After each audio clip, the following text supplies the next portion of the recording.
Debout Congolais, unis par le sort, unis dans l'effort pour l'indépendance.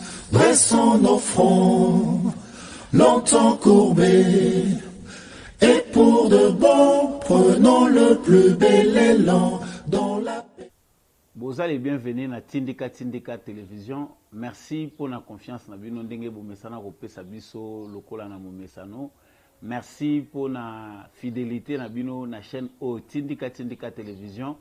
Merci encore une fois de plus ndenge bozo pour la émission Oyo Debout Congolais ndenge to melaka bino toujours basango na lokoto ya lingala. Merci ndenge to partager na bino actualité peu important so boza ko accorder na chaîne Oyo pour na kopesa bino ba information elongo na mwana mboka samba olonga ndenge to lobaka ke mokili ezali toujours balance. Il faut que vous allez du bon côté. Nous sommes ko semer ou ko récolter d'une manière ou d'une autre. Soko échapper na justice ya mokili yeba ya nzambe ratakate ko zoyo même aux dernières secondes ya vie na yo pour comprendre que salaka berere. Yango mokili za balance, il faut aux allez du bon côté. Vous êtes les bienvenus na émission au debout congolais ndenge to salaka ngolo kwa momesano. Actualité congolaise, actualité politique dans la République démocratique du Congo, ils ont vraiment très dominé dans la pré-campagne. C'est-à-dire, dans la échafaudée, ils ont un décor économique qu'ils ont planté. Est-ce que vous avez une période électorale ou bien ils ont pré-campagne ou ils ont déjà lancé? Est-ce que le ministère intérieur akoki kolandela dossier wana te pona koyeba oyo ba acteur ebele baza kosala na kati ya République démocratique du Congo ezaka ko relever na droit na bango ou bien ezali pe ko excéder. Tomonaki Olive Lembe kokende ndenge asalaki tournée na ye, il a fini sa tournée na ko créer polémique moko ya monene pour dire que son mari Joseph Kabila est encore jeune. Akozonga akokipe kozonga ko servir les sous mboka akoki ko servir mboka. Et ce qui a relancé le débat ya oyo to benga ba kabiliste pour na bango balobi c'est possible Joseph Kabila akoki kozonga les sous comme président de la République. Que dit la constitution? Est-ce que batangi constitution, est-ce que biso nyonso to moni que mandat ya président de la République ezali à 5 ans renouvelable une seule fois na kati ya constitution de tozomikosa. Vraiment tout au long il y a numéro Oyo. Vous aurez le droit de savoir comment Fati joue et gagne, pourquoi Félix Tshisekedi sera déjà le candidat favori na ba élection Oyo.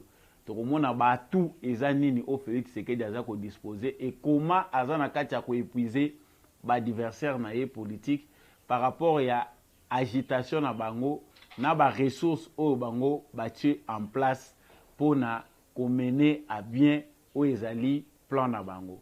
Beaucoup appelé la révélation ya Martin Fayulu comment tourner na union sa zaï na katia ko sala misolo to pe mbongo ezali ko permettre ye asala nyon so azali ko sala tourner ti a komi na grand bandundu ezali misolo ko ute pas Joseph Kabila. Vraiment ba révélation grave to ko lobelango pe toujours tout au long il y a numéro Oyo. To profiter pe na occasion pour na kopesa ba condoléances les plus attristés na ba famille Oyo eza éprouvé na déraillement ya train Oyo salamaki na Lualaba plus de 70 personnes ba kufaki vraiment au courant ya train wana ya accident wana. Vraiment to ko partager pe peine na bango to ko meka ko établir ba responsabilité. Boza les bienvenus na Tindika Télévision. Merci pour la fidélité na bino. Accrochez-vous, tous en a besoin et à soutien na bino. Ndenge botine la kabiso ba commentaire, ndenge bo mesana ko apprécier o to sala ka ba suggestion na bino, et ça toujours ko aider biso to kende de l'avant. Merci na papi Kelly, merci na Rufin qui sombe ba kolo chaîne Tindika Télévision. Ba pesa biso toujours opportunité à ko présenter bino émission Oyo. Pe bo zwango na bitando na bino. Merci pe na bino batu boza ko contribuer pour émission Oyo et qui est toujours dans le bien du succès en succès ndenge boza ko apprécier biso. Na utaki koloba awa na sommaire que vraiment actualité politique congolaise ezali toujours komata na température. Bato ebele baza koyeba lisu ko se situer te. Qui fait quoi, qui joue quel rôle, nani azana nani. Tomonaki ndenge Moïse Katumbi asalaki tournée, il y a implantation, il y a parti politique naie ensemble. Abengaki yango tournée, il y a implantation. Mais au cours il y a tournée naie, il en a profité aussi pour na kobanda déjà koboaka ba jalon ya campagne naie. Et comme si cela ne suffisait pas, les autres candidats ont emboîté le pas. Martin Fayoulou aussi, à son tour, yépé a bandé tourner naïe. Certains analystes pensent déjà que les décors qui a été planté en 2018, où il salamaki la moka, où bazwaki Congo, basali carte, bakatiango, biteni, bapesi bactère déjà ba région, allez, proclamer déjà pour na bango que non, vainqueur à cause de la moututel. Mais tout en allant dans une politique, il y a 2 poids 2 mesures. Batoazo yeba ko se situer élection ou pas, ou bien tozali ko kende wapi. Mais awa tomoni les mêmes décors. Sauf moi changement muki ezali ko bima awa ezali ya Joseph Kabila. Na Olive Lembe. Des nouveaux acteurs oyo bakoti na opposition échange na Félix Tshisekedi qui aujourd'hui est président de la République. Mais likambu ya campagne oyo na ba discours ya ba politicien. Martin Fayoulou accueilli, c'est normal, un opposant a le droit de critiquer. Critique ya opposant ezalaka fondé et ça la ka mboka ekende de l'avant. C'est-à-dire ngo te permettre ka pe gouvernement a bongisa makambo po bakoya na routine te ya ko kanisa que bango ka ande mutu fo basala. L'opposition joue un rôle. Mais oyo epesi batu ebele mituna. Outre proposition à Steve Mbikai, il y a révision constitutionnelle.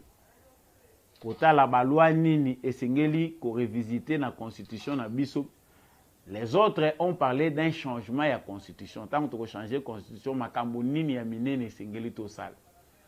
Mais ici, comme si la soif du pouvoir, c'est-à-dire souci, il y a toujours na ba honneur, na gloire. Et si la quitté na Olive Lembe, elle est allée déclarer haut et fort na Grand Katanga, place Azalaki, que Joseph Kabila Zana nous jeunes a koki ko continuer ko servir mboka. Mboka moi faut servir en nini. C'est toujours en devenant président de la République à cause de la journaliste était ndenga la kaki batu. Akoko te kosala kokanga pe ba photo na yete ndenga kanga ba photo azo sala paysage na ye ndenge azo vendre image ya Congo pour tout monde azo kanga ba photo trop te. Les mêmes propos tenus par le cardinal Ambongo lorsqu'Asala qui visite na Kingakati alobi en tout cas naza émerveillé. Na moninga il faut nazala na couple proche ya couple na bino na kozala toujours na bino chaque fois que bokozala na besoin na ngai. Bozana nous jeunes beaucoup servir le pays.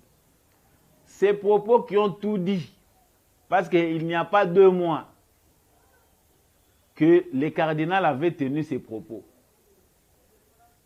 Ba propos ya cardinal est coïncidé directement na mise en exécution pe à Olive Lembe. Il pas que pour transmettre en na ba congolais que Joseph Kabila forever, il faut aya kozonga les sous. Si ce débat-là, tu as obligé, tu as la paix claire.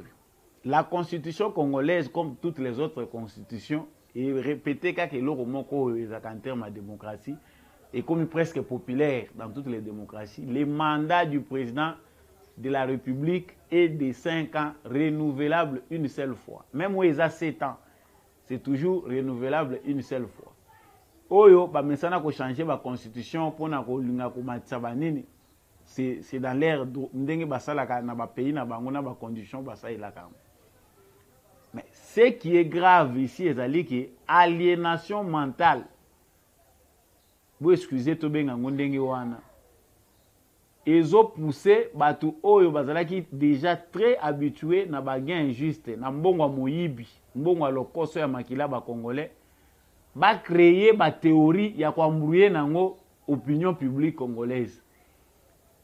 C'est des bateaux bavandi, baza ko réfléchir, bazo ça la pression na Félix Tshisekedi que abongi ça ba condition de vie na bango, c'est dans leur devoir et c'est dans leur droit même. Mais c'est le moment oyo ba ennemi à nation. Parce que tant que ba ennemi à nation, certaines personnes ba mituna ka ba ennemi à nation bazana. Mais il faut que tu ba bango na bizalé. Ces plans que nous dénonçons chaque fois. Oyo Fayulu a participé, Moïse Katumbi a participé, Joseph Kabila a participé. C'est un plan qui vise pas à déstabiliser Félix Tshisekedi, mais à déstabiliser le Congo, République démocratique du Congo. Plan Oyo qui dénoncé depuis longtemps, mais tout le monde agitation à Bango et pousser Bango va se précipiter pour Nakosala. Au moment où on est en train de vous parler, ils sont sur tous les fronts. Les uns ont choisi pour nous distraire l'opinion à travers des meetings, landa bango na makambu oyo bango bazoka na kosala kuna. Les autres sont chargés de créer l'insécurité. Je le dis encore, nazoloba ba information tozozwa ezakaka ya mabe. Ceux qui n'ont pas réussi à faire un coup d'état à Félix Tshisekedi veulent à sa vie. Bamoussou baza besoin ba mona même ba assassiner. Bamoussou bazo s'attendre que par de manière spontanée communauté internationale topé poids ya ba américain o eza lokola soutien na yemunene diplomatique et koko kimaye ba arriver à kokoma na terme na ba. Mais comme je vous avais promis na sommaire naza kolakisa bino comment tant oyo ya Congo ezo permettre te que ba bêtise topé ba plan ya mabe wana ekokisama. Pona bato bamonaka bato bamona bazotala musika bazosala analyse ya Congo bayebi que ça c'est le temps pour la délivrance du Congo. Mais ba force du mal où est incarné na bato tozo benga acteurs politiques ils a ko pousser bango toujours ba percer ba résister toujours na ko tirer Congo na sima via ba plan ya mabe pour na ko arriver na ba fin na ba. Le débat, il y a Kabila candidat ou pas, ce n'est pas un débat. C'est un sujet de distraction. Que les Congolais qui savent, qui ont le temps de mieux analyser les choses, les Congolais, ils ont quand même la perspicacité. Il y a qu'à comprendre comment scène politique a évolué, il y a un sujet à distraction. Pour traîner l'opinion mobimba na kati ya sujet wana. Ça dit bazongi sa Joseph Kabila na kati ya actualité.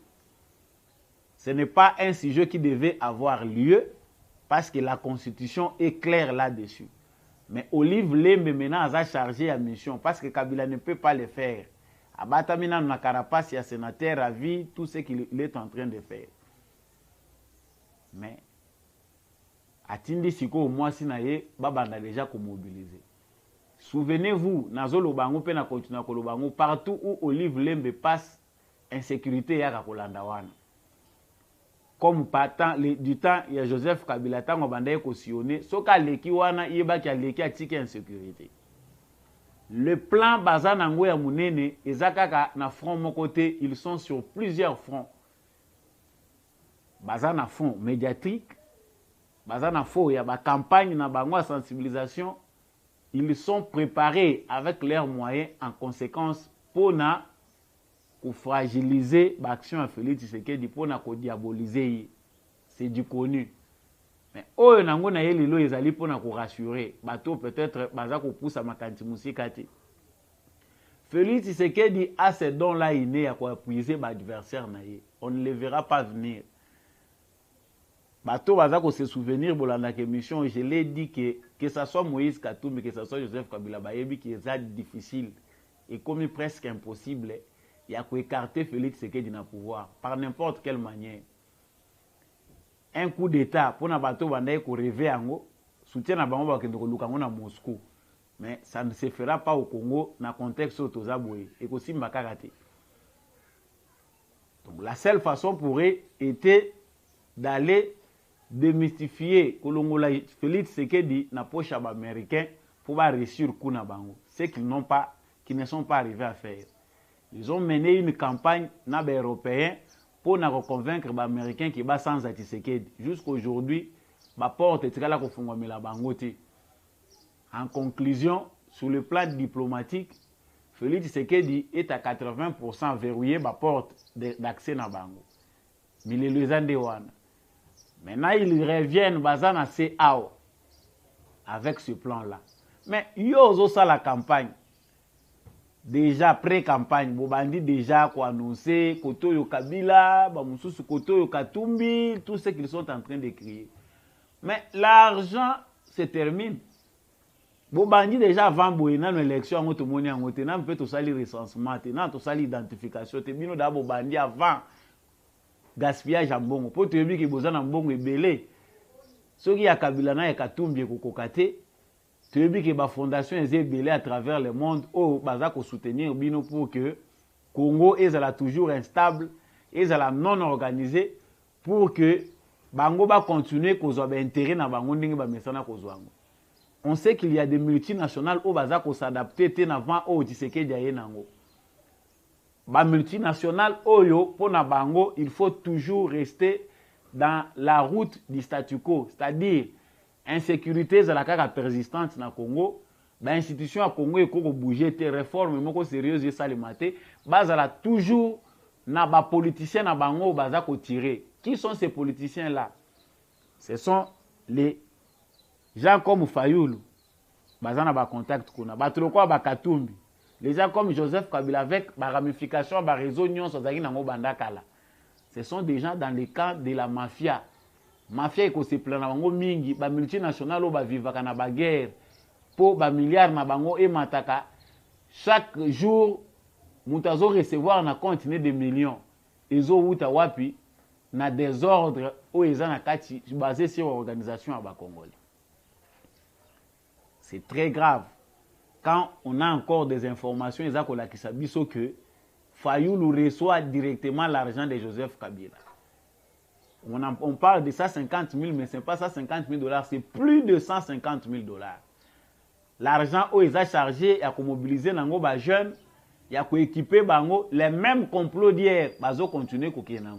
Maintenant, il est chargé de créer une diversion pour exécuter le plan na bango wana. C'est-à-dire, ici, nous devons faire très attention parce que le plan européen qui visait à créer une guerre civile na Congo, via batroko la ba Fayulu na ba instinct tribal na ko créer division na kati ya batu, ces plans là ils a toujours ko bundana na se. Voilà pourquoi baza ko continuer ko utiliser Fayulu. Les endroits où Fayulu azo kendezo senga ke musale sale mamakasi sur le plan sécuritaire. Je vais citer pour vous montrer les atouts de Tshisekedi. Bango bazo bebisa mbongo nazo bengango gaspillage ya ba ressources.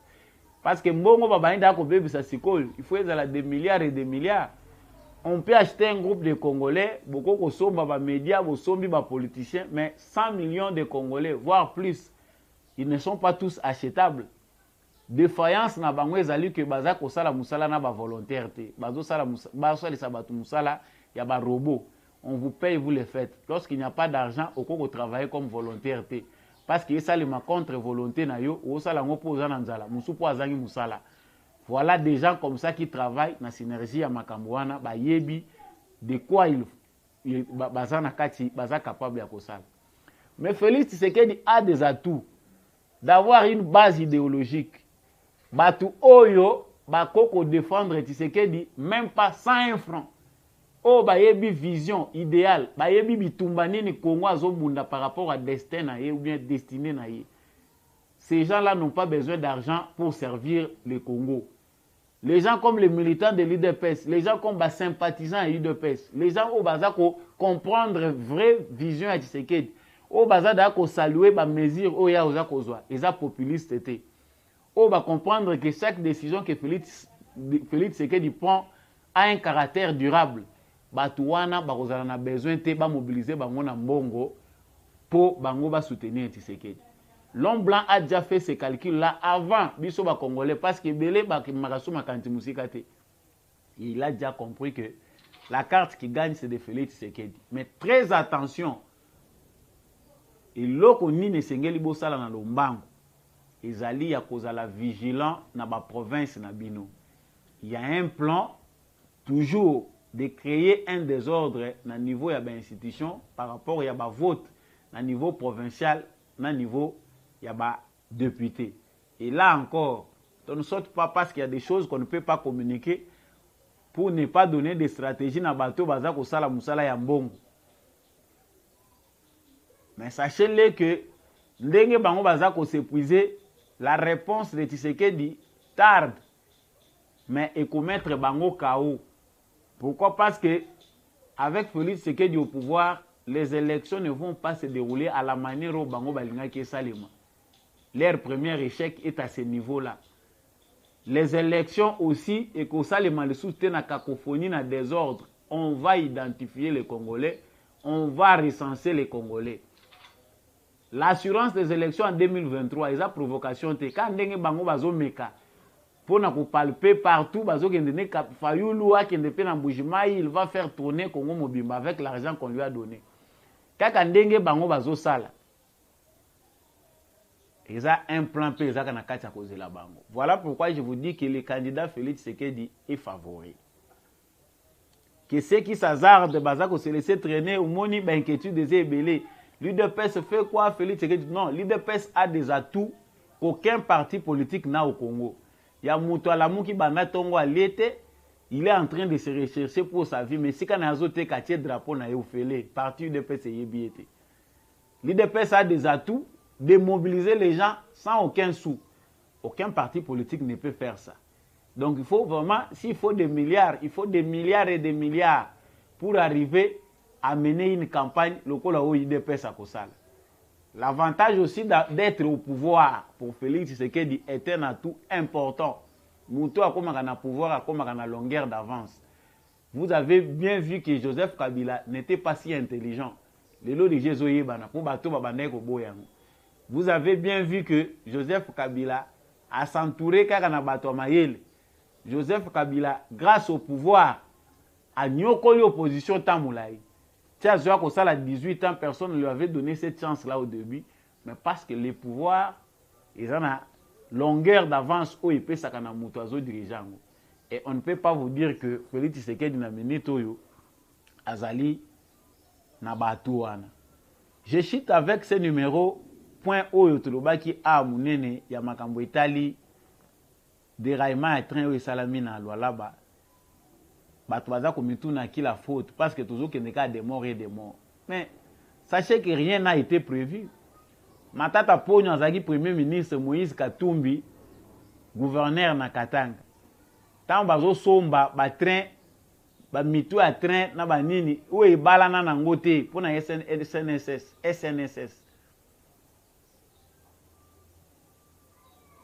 Ba ye nango et koki nangote. Tant bazako brader ba société, il y a l'État. Je camine les Koufa, Moïse Katumbi était là. Si SNSS est Koufa, Moïse Katumbi était là, gouverneur. Si je camine les Koufa, il était là, gouverneur. Nandenge eye kutoyo kokuta ngonyon so basiba bateka. Mais quand les gens disent qu'il y a l'insécurité, le gouvernement ne fait rien, mais par rapport à l'État au Batiki, ma province, Nyonso, il y a la République démocratique du Congo. Les besoins sont multiples. Les besoins en matière de sécurité, en matière d'infrastructure, c'est partout au Congo. Ce qui est sa capitale, Maboulou et Zali dans la commune Nyonso, bon aussi dans la province, d'ici quand Banzele Zalakate. Donc on va ici comprendre que le problème n'est pas à la tête du gouvernement. Le gouvernement agit en termes de priorité. Par rapport au pays à budget au Mbokeza Nango, au budget au Mbokeza qu'on dispose. Ça, il ne faut pas mettre dans la bazo tchawana mutu. Non, chemin de fer nyonso, infrastructure nyonso, il y a chemin de fer na Congo ici et Beba Nango. Ils ont cinq à renouveler. Il faut un plan pour ça. Ba projet ou ba investisseur bazako zela, c'est l'organisation du Congo qui va pousser les investisseurs à aller rapidement dans le projet où on va exécuter. Alors, nous avons qui a un budget pour pallier maintenant na oyo ezalaki prévu te il y a pendant 18 ans ya régime ya Kabila.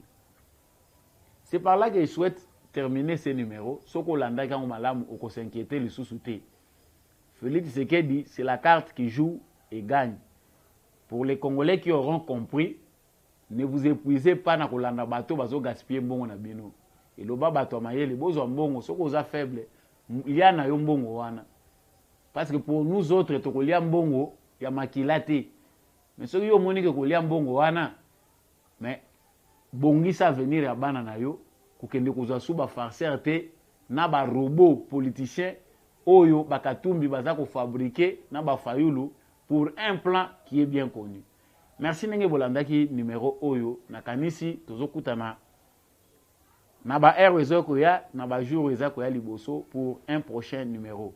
Na remercie équipe atindika wezaki ya ndeko Matis na ndeko Mike na réalisation pe caméra pour être émission et comme on habite en Donabino. Continuez toujours à vous abonner, ceux qui n'ont pas s'abonner à Tindika, pour partager ma vidéo na biso. Merci, Péto, mon année prochainement.